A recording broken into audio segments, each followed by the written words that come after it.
Okay, good evening everyone. Welcome to our Saturday Dhamma.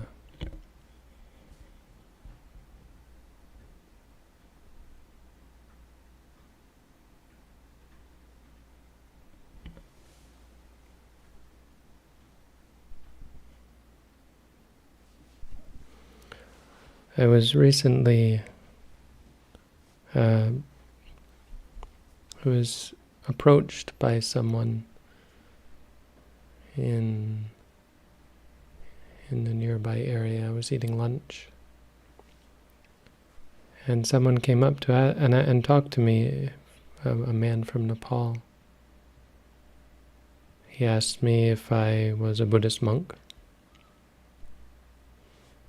and he asked if I practice vipassana, or I think I was saying he asked why I became a Buddhist monk, and I said because I went to practice meditation, and he said, what, like vipassana? And I said yes, but kind of hesitantly, because I'm never quite sure what to answer about what we practice. We call it vipassana, but we don't really practice vipassana. What we practice is mindfulness, or satipatthana.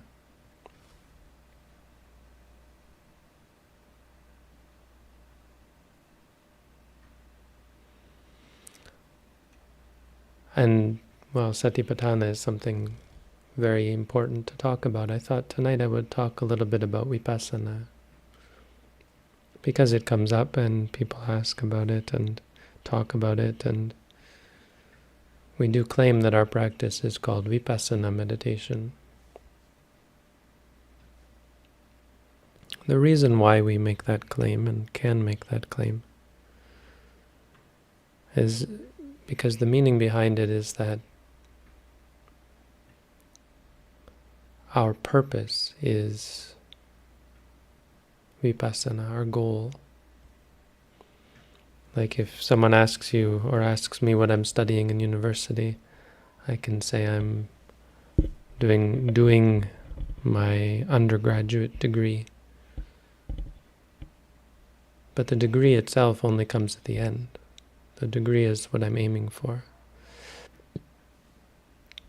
It's kind of like that.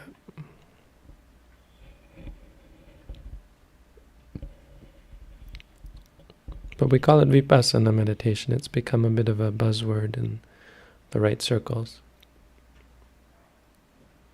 And so the question is, what does this word mean? What do we mean by vipassana? What's the reason for using this word to describe what we do? What is this goal that we're aiming for? Isn't the goal freedom from suffering?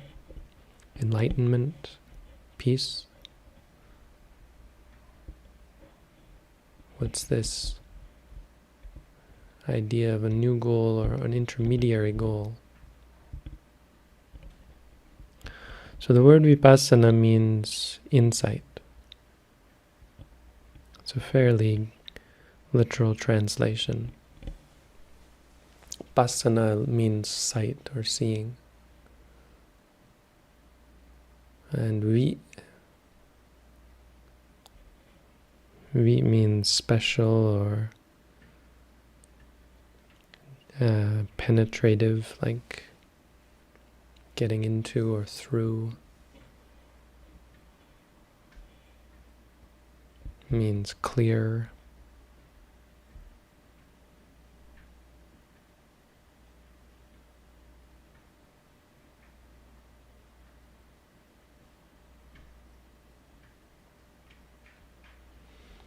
So seeing clearly, seeing into, maybe clear seeing is the best.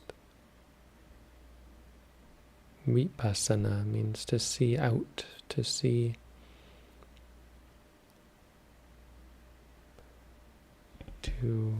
out of the clouds, out of the mist, out of the darkness. Or it means to see in through the cover of the the fog, the illusion, to see through the illusion of life. So it refers to a kind of a realization or an insight, wisdom, knowledge. And so you see, hopefully, why this isn't something you can practice. I think not understanding that we're not actually practicing vipassana leads to a lot of problems for meditators who cultivate this idea that, distinct from, say, samatha meditation, where you're just trying to calm the mind, that in vipassana meditation somehow you should be actively seeking insight, reflecting, considering, thinking, ruminating, and so on, which certainly isn't the case. In fact, vipassana meditation in practice is a lot like samatha meditation. There really shouldn't be that much difference in the feeling or the exercise, the mechanics of it. The difference and the reason why vipassana is different from samatha is because the object is different. The same intensity of practice should be applied. You're still trying to focus. You're still trying to grasp an object. You're still trying to become absorbed, in a sense, to be focused, unshaking, to have a strong state of mind. But the object is different, and that's important because the things that we're trying to see, the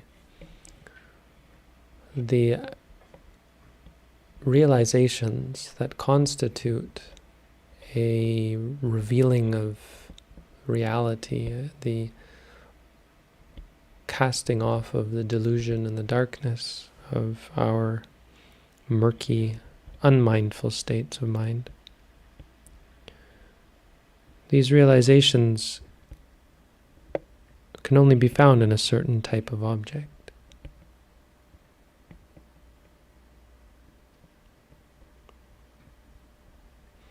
There are certain objects that you can take in meditation that really won't allow you to see clearly. In the particular way that we are trying to see clearly, because vipassana doesn't just mean to see something clearly. If that were the case, the meditation on, say, a light or a flame, people meditate on a candle flame. Meditating on Om, for example, a sound. These could allow you to, they do allow you to see clearly. Eventually you will see that object so clearly. But the problem with those objects is they're missing some important quality. I mean, really the important quality that they're missing is reality. When you focus on a candle flame, if you focus enough, you're not actually focused on the candle flame. Eventually you're able to focus on the concept of fire. And because it's a concept, it's in very important ways unlike reality.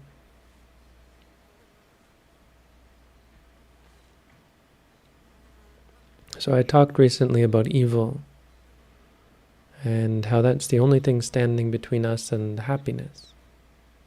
Really, I mean, world, what's wrong with it? Why aren't we always happy in this wonderful, beautiful world? But there's something missing from that equation, because it's not quite convincing, I think. Yes, maybe anger, clearly, and that kind of thing is evil. But the argument for why craving is evil is hard to understand, hard to appreciate. If you just say addiction or wanting things, wanting things, why is that evil? What's wrong with craving? What's wrong? Why did Buddha say this is the cause of suffering? Hard to see.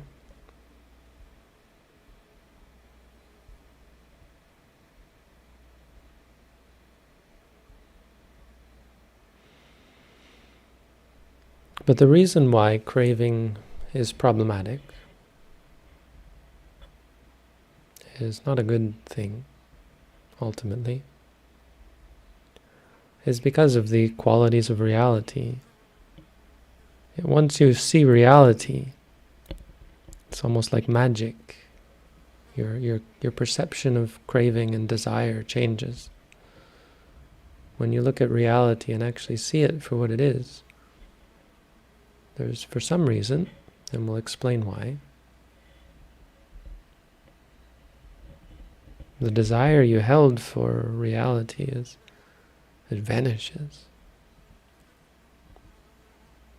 It's almost as though you had something that in your hand and you thought it was just some wonderful thing, and then you open your hand and it turns out you thought it was maybe a gumdrop or something, and you open your hand and it's a small turd. And as soon as you realize it's not what you thought it was, do you still want it? Do you still like it? Someone puts something in your hand and says it's chocolate, and you say, "Ooh, chocolate feels like chocolate. I like chocolate." And you open your hand and, oh, it's poop. Do you still feel good? Do you still want it? No. There's no question. It's not like the wanting you're doubting now. I liked it when I thought it was chocolate. Should I still like it now? There's nothing like that. It would be ridiculous to suggest that you might still desire it in a way that you desire chocolate. Unless you're one of those strange people in the texts that karmically somehow has this result that they like eating poop. There was a guy who had very bad karma. It's apparently in modern times as well, they have cases of people who are attracted to eating feces. It's considered to be a result of bad karma.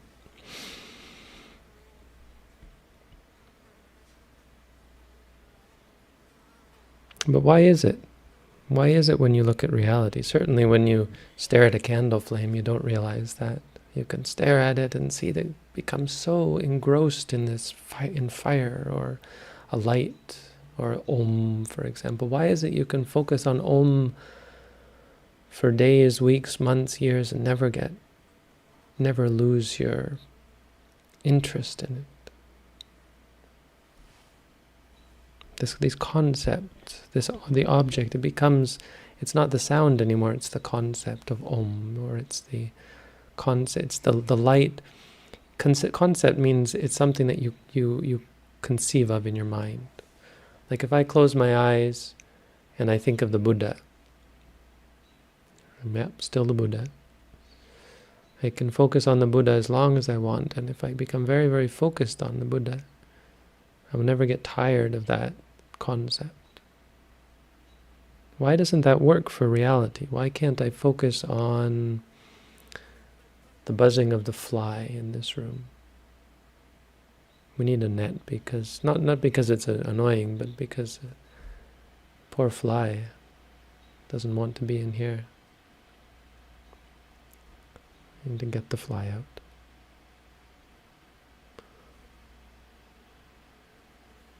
Why can't that fly lead to states of absorption and peace and happiness? There's a long time ago, there was someone put a video up of a guy trying to meditate around a fly and getting very, very, very angry. If you've ever tried, when flies land on you, it can be quite aggravating, actually.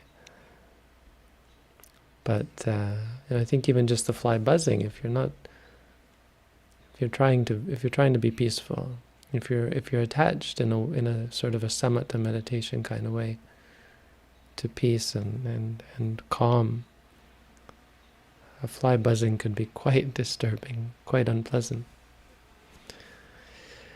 And this is what what we are trying to understand in vipassana. This is what we come to see through watching reality. You don't even have to talk about it. The best reason for talking about vipassana and what vipassana means, I am going to tell you. This is only the introduction right now. The real best reason for talking about it is because of how discouraging it can be. When a meditator begins to see clearly,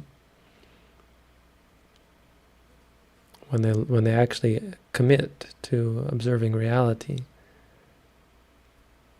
it feels very much like something's wrong. Until they can learn to appreciate what they're seeing, the meditators will be quite dissatisfied by what they experience. And I've talked about this before. Meditators will come and say, I'm trying to meditate, but it's just not working. What do you mean? What's the problem? It's changing all the time, chaotic, unpredictable. They won't say it exactly like that, but it's easy to recognize what they're saying. I can't control my mind. It's unpleasant. They'll tell me all about how unpleasant it is and how uncontrollable their mind is, how they can't control their mind to stay with the rising and falling. They can't control their body. How unpleasant it is. How the happy feelings don't last. It's unpredictable, chaotic. Something's wrong. It sounds like something's wrong, right? What's wrong with your meditation? What's wrong with you? Trying to sit still, trying to be at peace. Look at all those monks who just sit there and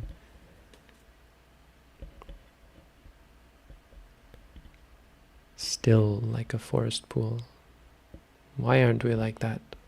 Why am I not like that?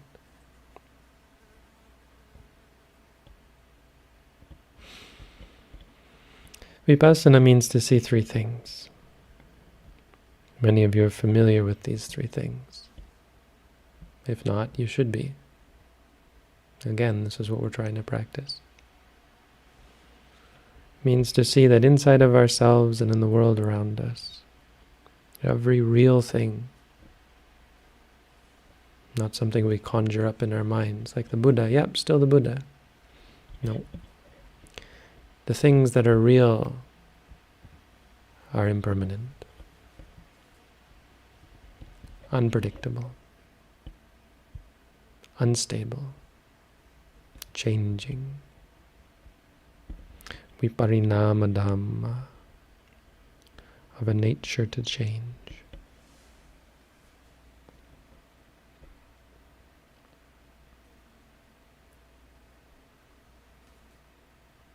We don't even realize it, but much of our effort, our ambition in life is to gain stability. Stability, worthwhile goal, right? How we try to get a good job, how we try to get in a stable relationship with someone, how we try to become reassured of good things. You don't want to live unsure.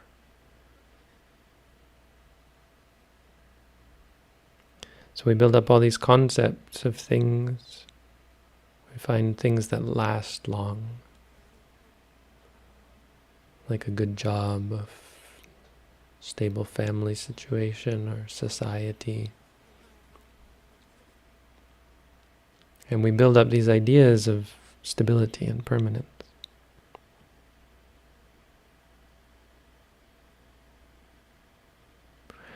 It's doable, you can live many years that way.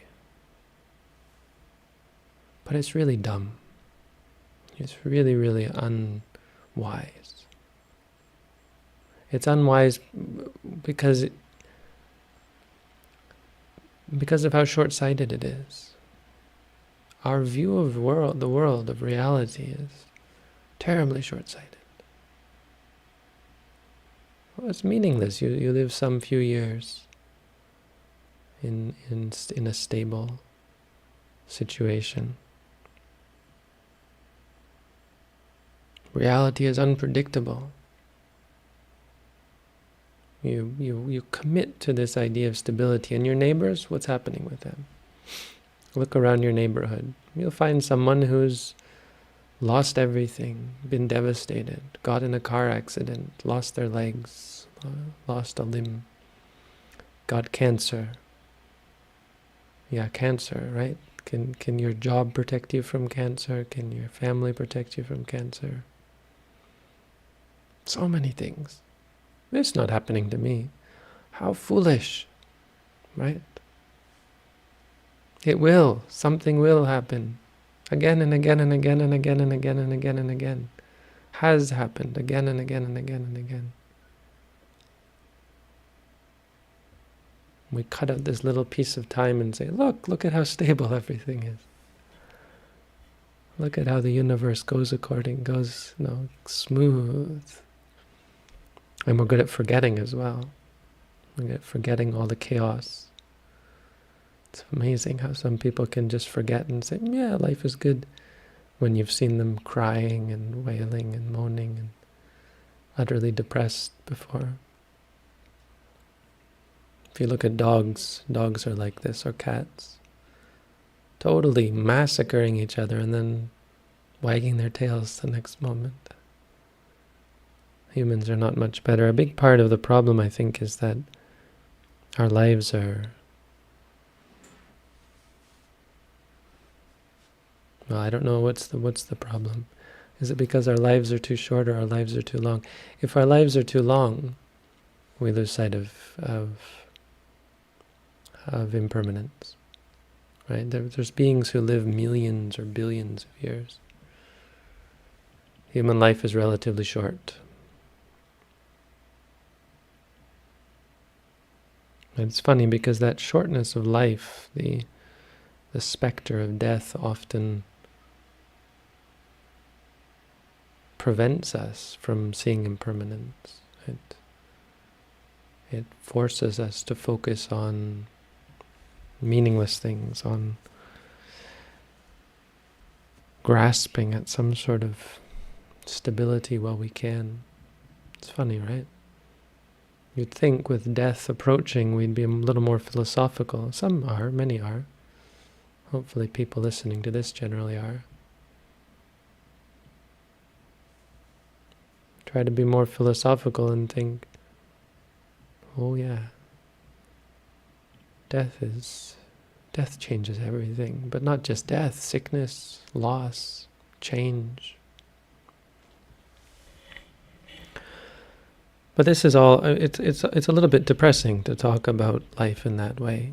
And meditation isn't depressing at all, because we're not dealing with concepts. We're dealing on a whole other level. We're actually effecting some kind of deeper transformation. The deep transformation is this realization,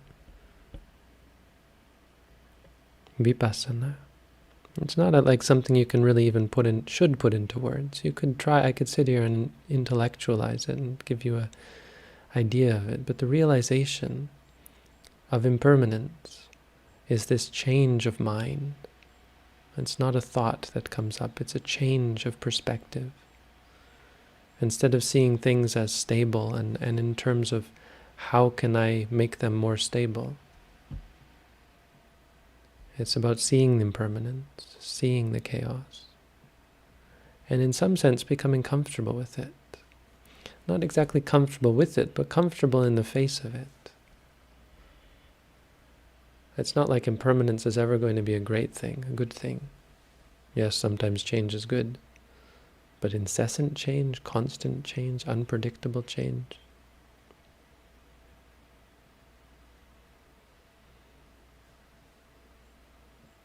it's a different way of looking at reality. When you see it, wow. When you see it, what happiness, what peace. It's not depressing at all, because your perspective changes. Reality stays the same. Reality that's impermanent. When you are seeking permanence, that's suffering, because they clash. But when reality is impermanent and you understand, you look at reality as if it's impermanent, there's no surprises. You're not shocked when things change. Why did they change? Why did I lose that thing that was impermanent?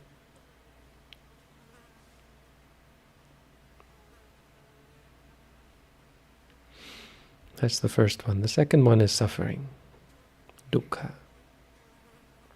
And we always have to qualify this, because, hey, wait a minute, there's a lot of sukha, right? There's a lot of happiness in the world, all this pleasure. So it's complicated. We have to talk about the difference between pleasure and happiness. But let's make it really simple. Well, let's step back a bit before we get into the details of how a vipassana meditator sees suffering. What is suffering and happiness in the world? Let's look at people. Who is really happy in the world? Business people, are they happy? Politicians? Sometimes we're so upset about rich people and powerful people, but upset in a way that it's unfair that they should be so happy. We don't say it like that, but we do think that they've got all these things that we want. I think, if we're a bit high-minded, we're a little bit less keen on it, but it's quite hard not to be jealous of presidents or queens, kings, movie stars. Wow, that's the life, right? People like Kurt Cobain,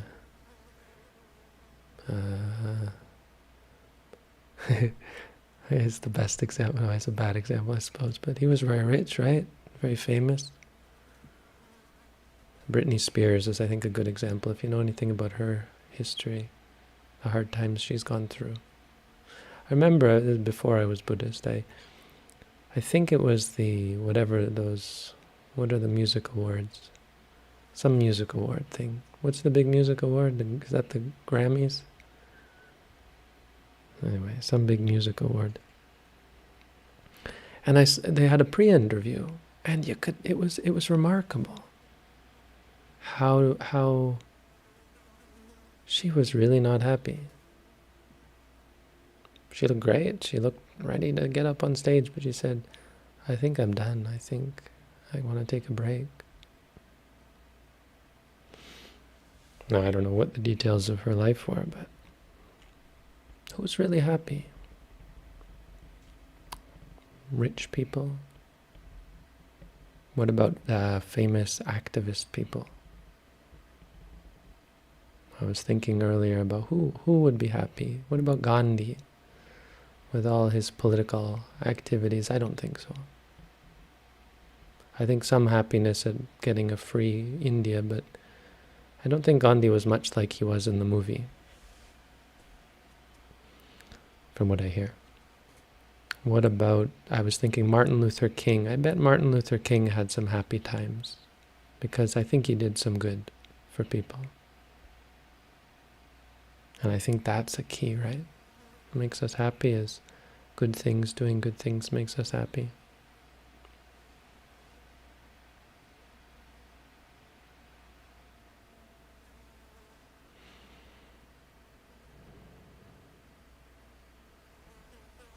But I think it's hard to find.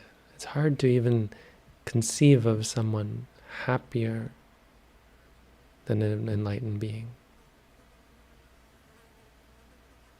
I don't think you can, even with an imperfect understanding of reality, really feel that these people are happy. Why not?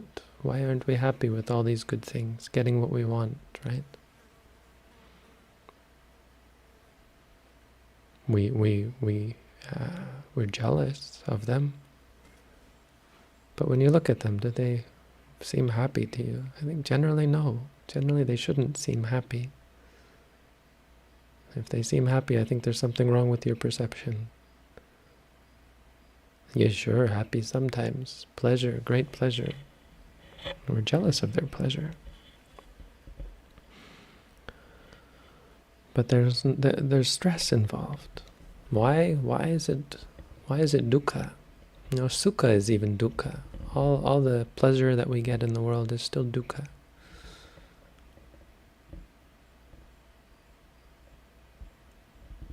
This is what we mean by unsatisfying. It's not the way to find happiness. For so many reasons. Well, for a couple I can think of anyway. Impermanence is a big one. Because impermanence doesn't just mean it doesn't last forever. It means it's unpredictable. Well, it means both of those. It means unpredictable and also it takes work to get it. And guess what happens if you stop working for it? It doesn't just poof stay forever, right? It's impermanent. But it's worse than that. It's not just impermanent, it's habit forming, it's addictive. And so not only do you risk loss, but you risk an increased level of discomfort, dissatisfaction when it goes. A person who's never had an iPhone is going to be far less upset, potentially. I mean, some people are pretty awful about craving iPhones, I think. There were these stories about kids in China selling organs for them or something.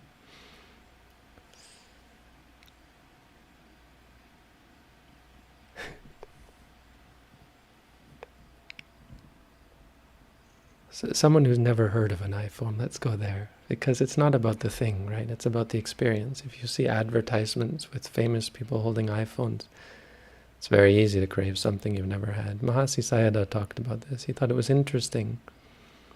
There was this young man who didn't want a wife, wasn't keen to have a wife. It's actually a common story in the texts. They reuse this story a couple of times. Didn't want a wife.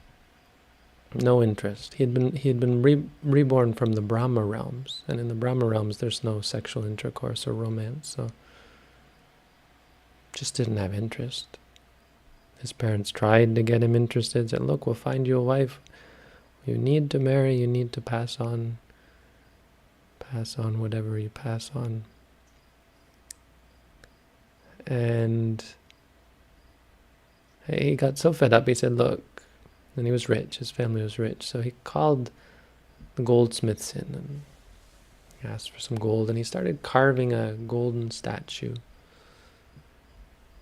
Carving, I don't know how it works. Casting, maybe you cast a golden statue. I don't carve gold, I guess.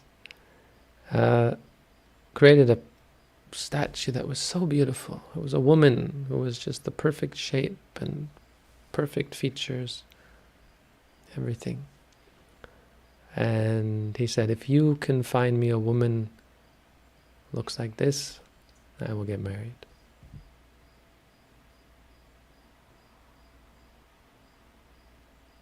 His parents very well called their slaves or servants or people and said, take this statue on a cart around the country. If you find a girl that looks like that, invite her, let's get her married. Get them married. Brought her around, and sure enough, eventually they found such a girl. They found this girl, and suddenly this guy starts to get obsessed because he's thinking about the beauty, and he just can't imagine, and suddenly this craving arises in him. He'd never even seen the girl. Mahasi Sayadaw says, he's never even seen the girl, and yet he has this craving arise. That's not possible for a craving to arise based on something you've never experienced. So what's going on here? So the girl isn't real, right? A girl or me or you or a person, it's just a concept. but he certainly has experiences, and he has this ability to experience. We even have ability to fantasize, to imagine people we've never met, experiences we've never encountered. But that's an experience. That experience in our minds is able very well to take the place of an actual external experience in terms of triggering desire. And it became so obsessive with this young boy. I don't remember how the story ends, but not well.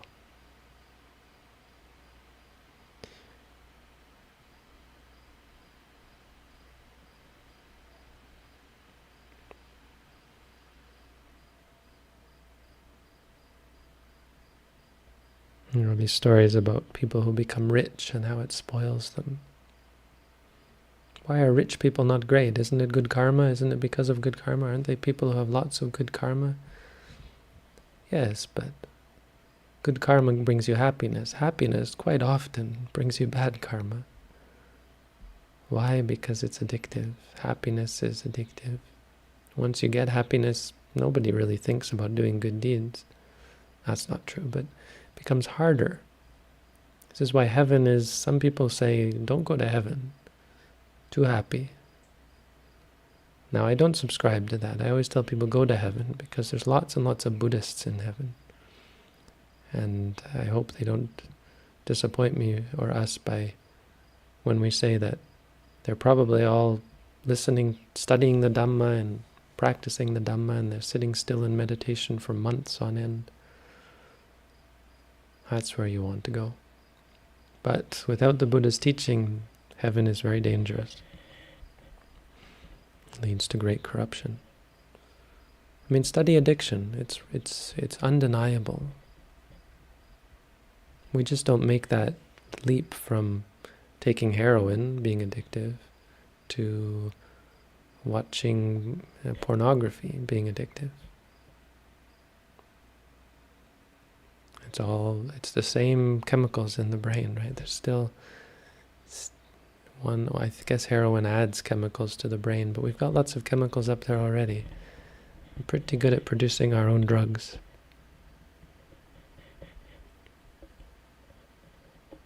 Well, we're not great at it, which is really the problem, is you constantly need more and more and have a harder time cultivating it. And so, same with heroin. The heroin, the receptors for the heroin, whatever, I can't remember what the chemical actually is, but the receptors are strained and require more heroin each time, more of any drug each time. Point being, unsatisfying is not just about it not lasting, it's about the addictive nature of it and how it's ruthlessly, viciously unpleasant when you build up craving for something and then lose it or don't get it. When your iPhone screen cracks. When you get in a car crash and your beautiful vehicle is suddenly scratched or beat or crashed or so on. When you lose your legs, when you lose your health, when you lose your wife, your husband, how much we love our family, when you lose a child. I mean, we wax poetic, I think, about it, not to sound overly cruel, but what did you expect? That's pretty cruel, isn't it? What I mean to say is that we have this romantic idea of family so deeply ingrained, and that even to say that is blasphemous in many cultures. Family is important. Family is sacred. Sacred. That's rubbish. Family is impermanent. That's the truth. Family is, who knows why we were born. We have all these theories. God wants us to be together, etc., etc.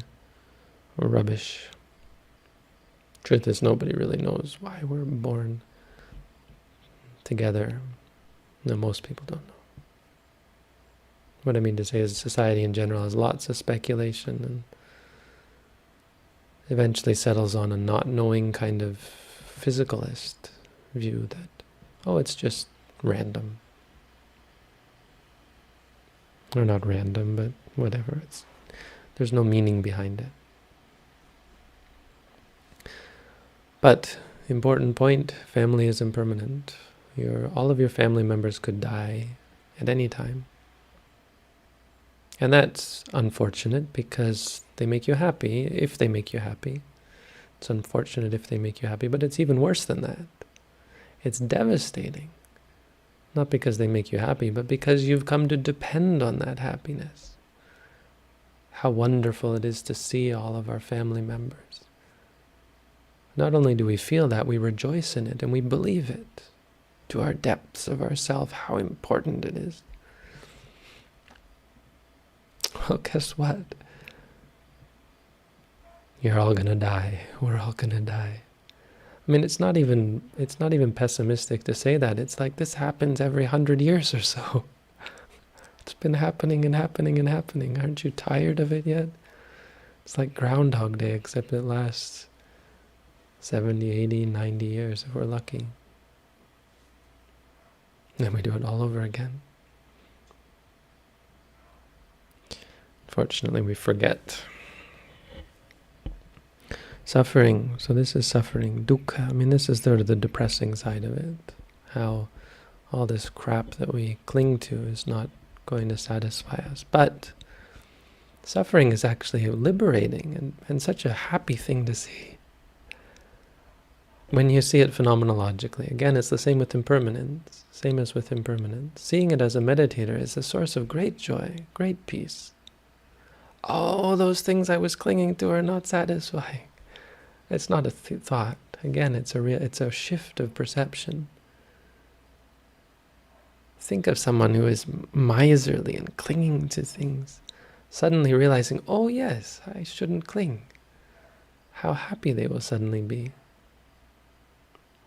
Suffering is a great happiness. Realization of suffering. Vipassana. Dukkha jnana. It's great happiness. Great peace. Stop trying to find happiness. It's like maybe if I hit my head against the wall, I'll be happy, right? This will make me happy. Oh, what a foolish thing. And then when you realize, oh wait, that's dukkha. Great, good for you. Stop hitting your head against the wall. Dukkha, that's the second one. The third one is anatta, and this one people have a hard time with. Again, we are inundated with views and beliefs, reinforcement of self, ego, possession, control. Control yourself.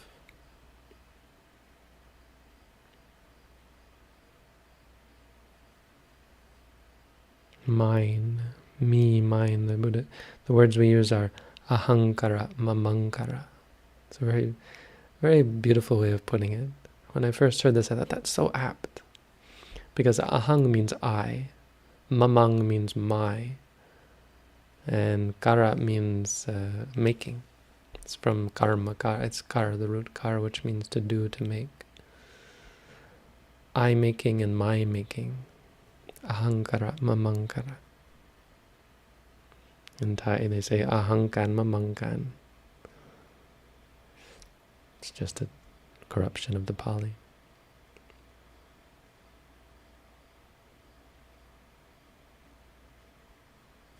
What do we mean? Not me, not mine, not I.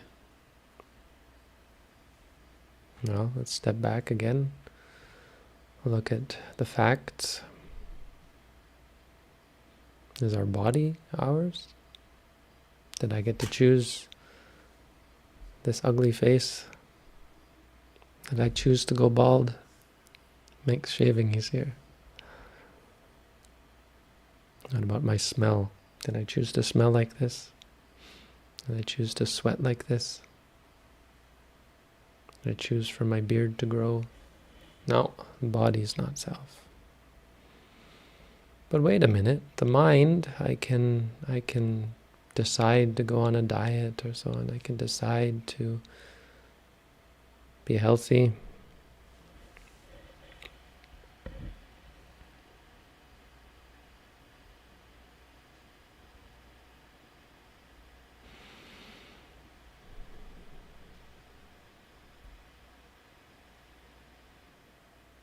I mean, that being the case, there's a lot of unhealthy people who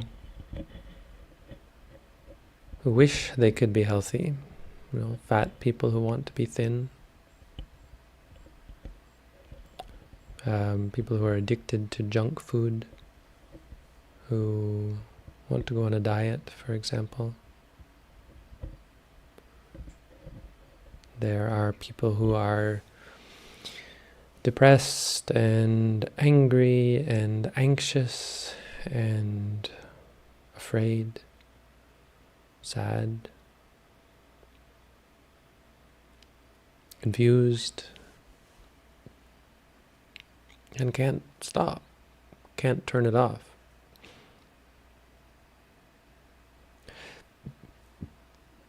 In fact, hey, wait a minute. Yes, the mind is a force that affects the body. But wait a minute, there's something wrong here. There are certainly aspects of me that I would much rather do without, but I can't change them. I wish I wasn't angry. Certainly wish I wasn't greedy, meaning addicted to this or that. My fear, I wish I could do away with that. What about the depression? Oh, if only I wasn't so depressed. You can't do it. Why can't you just turn it off? Sure, you can decide today I'm not going to eat that cheesecake. But you can't turn off the cravings. You can't turn off the anger. I will try to put up with this person. Do it for some time. No, there's something wrong here. It's not. There's some aspect of us that is not self. It's not under our control. In fact, there appears to be some kind of a correlation. The more you try to control things, the more of a control freak you are. Trying to control even your own mind. Keep it all in order. The more stressed and upset you become, the harder it becomes. It becomes a chore. Just living can become a chore, just trying to force yourself to be this way, to not be that way, and so on. The Buddha broke it down for us. He said, let's look at it in pieces. What about feelings? Can you control your feelings? Happy, unhappy?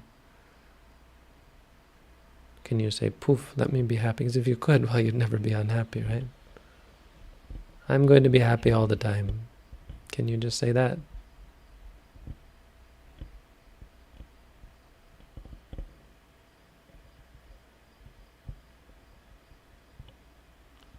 What about perceptions? Can you say, I'm not going to remember this, I'm not going to remember that, I'm only going to remember the good times? You can train yourself in all these things, of course. I mean, there's cause and effect relationships that can be cultivated, but it's not the same as just saying, no, don't think that. It's usually, I don't think that, and then you think of it immediately. Again, it's a trying to control. There appears to be this relationship, and I'm only talking in terms of general understanding. We're not yet as a meditator. There's something wrong with this idea that we're in charge or in control.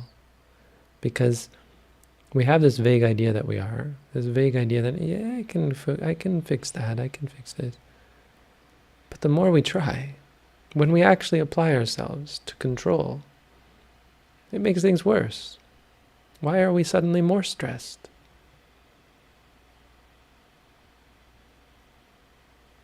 We think, if only I'm positive, I'll just think positive. Try it. Try forcing yourself to feel positive. Yeah, it's okay.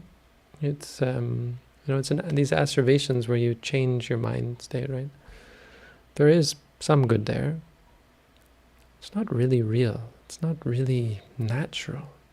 It's like covering up what's really going on.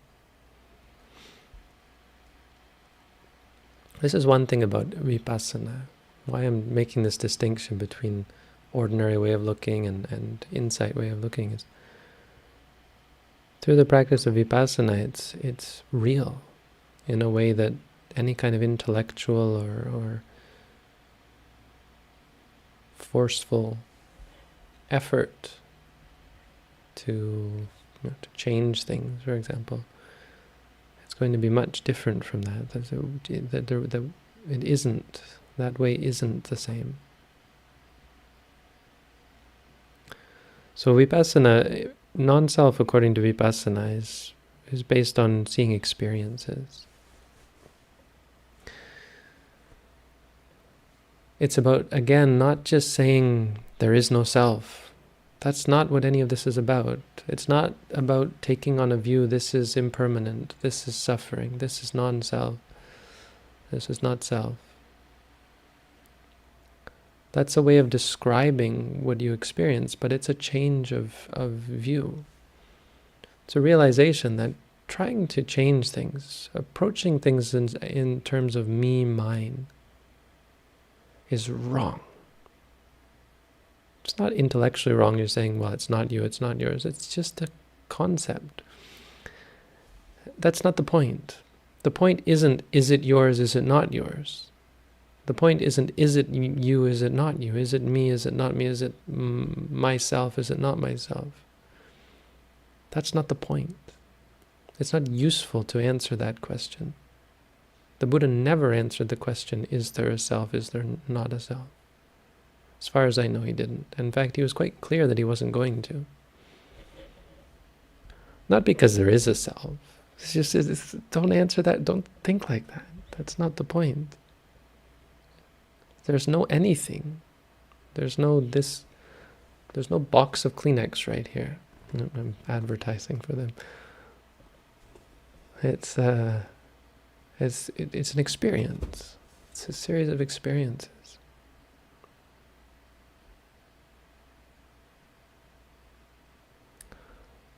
When you look at reality, when you look at seeing, hearing, smelling, when you observe this, look at, why I say look at, it's like vipassana, when you see clearly experience, see it for what it is. The desire to control, the conception of me and mine disappears.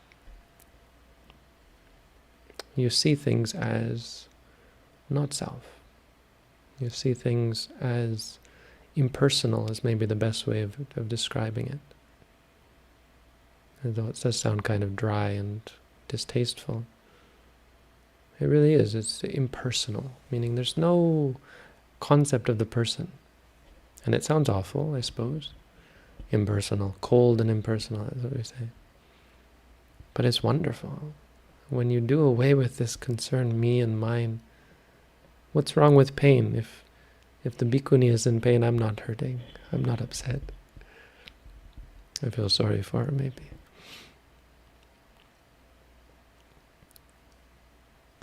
But I don't suffer. Why do I suffer when I feel pain? Okay, but I'm actually experiencing the pain. But what about if the bhikkhuni's car gets destroyed? Maybe I feel bad for her, probably, hopefully, if I'm a good person. But it's not the same as if my thing, no. But it's really the same with pain. Pain is just another experience, and it may be hard to believe, but the only reason why we suffer from pain is because we cling to it as me, as mine. If we were to see the pain just as pain, the impersonal nature of the experience, because it is nothing related to a person, hard to grasp, I think. But it's not intellectual. It's meant to be an experience. If you experience it just as pain, what do you mean, me, mine? Really, what does it mean? It means nothing.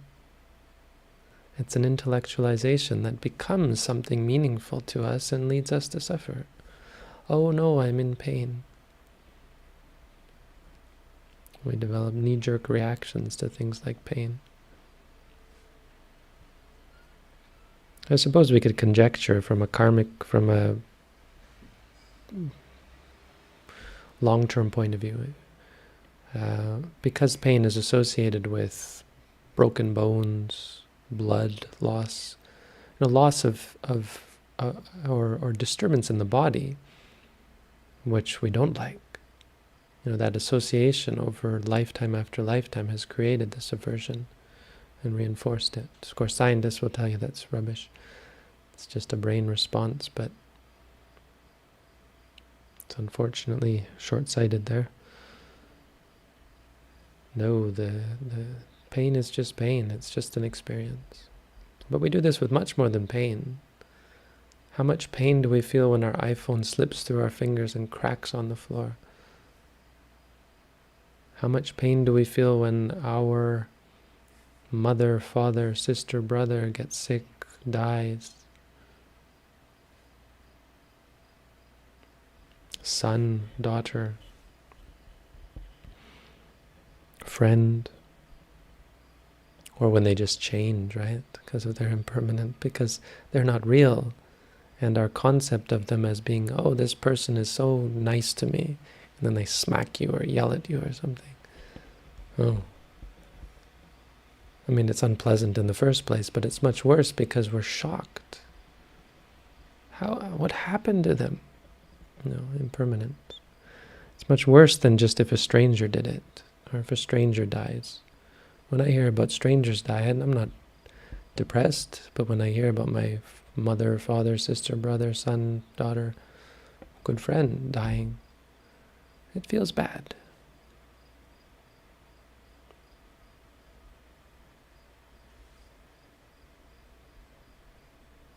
Yeah, what people maybe put aside, it's just so hard to see. We're so in love with people, right? And people can do such good people. It's hard to let go of them. But so many things we do this with. Our clothes, get a stain on your clothes.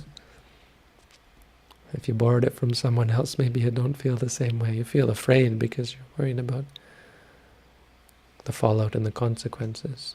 But if it happens to someone else, it's not the same feeling. Right, this is what, and it's awful to say that, because shouldn't we feel just as bad when it happens to someone else? Why don't we? Because self-clinging. Insight meditation, seeing impermanence, suffering, and non-self, seeing these three things, not intellectually, but changing the way we look at things. In the beginning it's difficult, it's unpleasant even. It's not what we want. Hey, why aren't things no longer stable, satisfying, controllable? But once you get comfortable and familiar with that, how powerful is it? If your reality is one of understanding things as impermanent, suffering, and non-self, what could the universe possibly throw at you? All these things I've listed, none of them have any impact on your peace of mind. That's why enlightened people are happy.